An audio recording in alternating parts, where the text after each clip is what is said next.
Hello সবাইকে, নর্টনস থিওরেমের second ভিডিওতে স্বাগতম। এখানে আমরা একটা ম্যাথমেটিক্যাল পার্ট নিয়ে আলোচনা করব।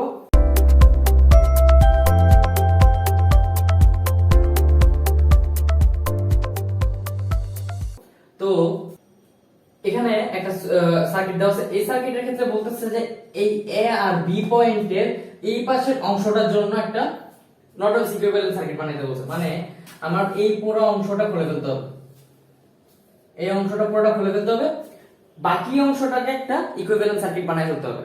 তাহলে কি করা যায়? তাহলে এই অংশটা আমি যদি সরাই ফেলি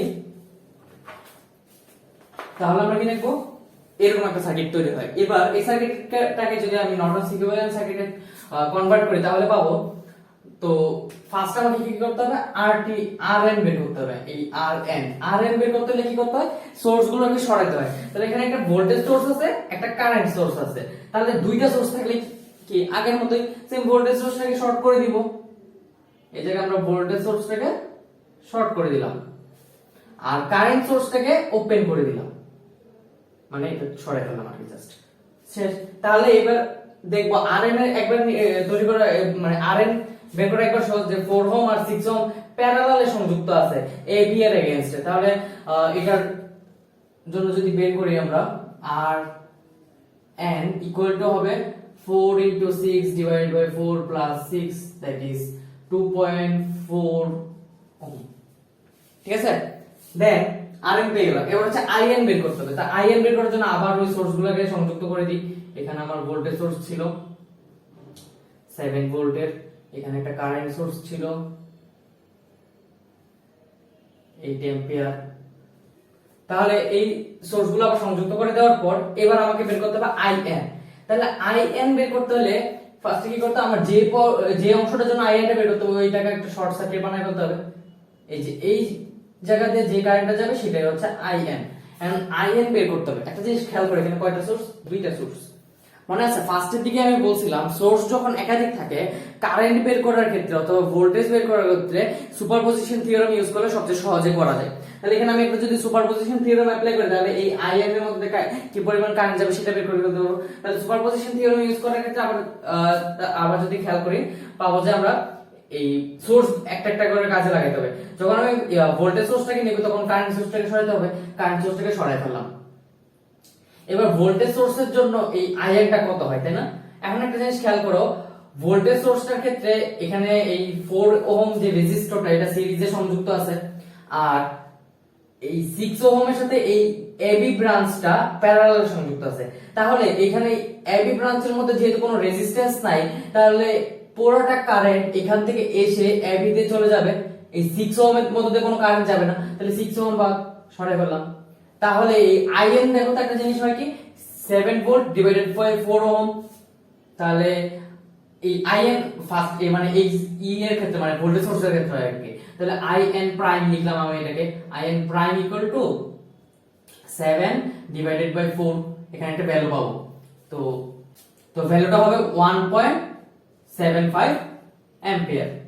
ঠিক আছে, এবার ভোল্টেজ সোর্সের জন্য কারেন্ট বের করলাম, ভোল্টেজ সোর্সটাকে সরাই আবার কারেন্ট সোর্সের জন্য বের করতে হবে। তাহলে ভোল্টেজ সোর্সটা সরাইতে হলে কি করতে হয়, শর্ট করে দিতে হয়। শর্ট করে দিলাম এটা। এবার কারেন্ট সোর্সটাকে আবার সংযুক্ত করে দিব 8 অ্যাম্পিয়ার। এখানে একটা রেজিস্টর ছিল আমাদের 6 ওহমের। এইবার দেখো এই কারেন্ট সোর্সের জন্য আইএন কত হবে, তাই না?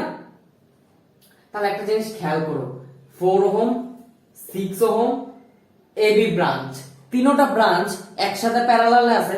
বিষয়টা হচ্ছে এরকম আর কি, যে মনে করো একটা কারেন্ট যাচ্ছে, এখানে একটা রেজিস্টর, এখানে একটা রেজিস্টর, এখানে একটা শর্ট সার্কিট করে। তাহলে কারেন্টটা গেলে এই ব্রাঞ্চ দিয়ে এবং এই ব্রাঞ্চ দিয়ে না গিয়ে সোজা এই পথে গিয়ে এদিক দিয়ে চলে আসবে না, কারণ এই পথে গেলে তার কোনো বাধার সম্মুখীন হতে হয় না।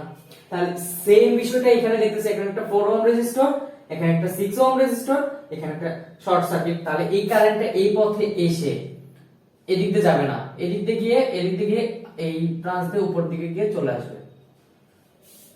আচ্ছা, এখানে আমি আইএন প্রাইম যখন নির্ণয় করছিলাম খেয়াল করো না হয়তো যে এখানে কারেন্টটা উপর দিকে উঠতেছিল, কারণ এটা পজিটিভ প্রান্ত ছিল, এটা নেগেটিভ প্রান্ত ছিল। তাহলে এটা উপর দিকে এভাবে নামতেছিল, মানে নিচের দিকে নামতেছিল আইএন প্রাইমটা। তাহলে এটা নিচের দিকে দিলাম।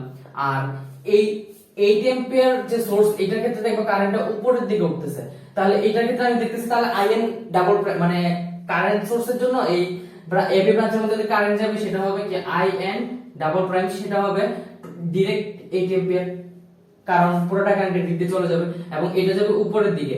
তাহলে টোটাল আইএন যদি বের করতে চাই, টোটাল আইএন হবে আইএন যেটার ভ্যালু বড় সেটা থেকে বিয়োগ করতে হবে in double prime minus in prime, that is 8 minus 1.75, এটা ডাবল পয়েন্ট দিছিলাম, তাহলে এখানে আমরা ভ্যালু পাবো, 6.25 অ্যাম্পিয়ার।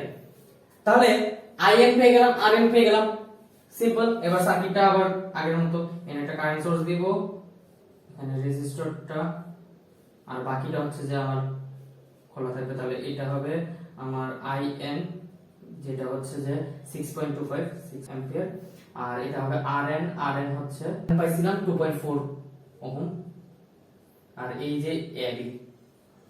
চাইলে আগে যে অংশটা আমি তুলে নিয়েছিলাম এবির ওই পাশের অংশটা, ওইটা আমি সংযুক্ত করে দিতে পারবো। এটা ছিল আমার নর্টনস থিওরেমের দ্বিতীয় প্রবলেম সলভ। সো পরের ভিডিওতে দেখা হবে।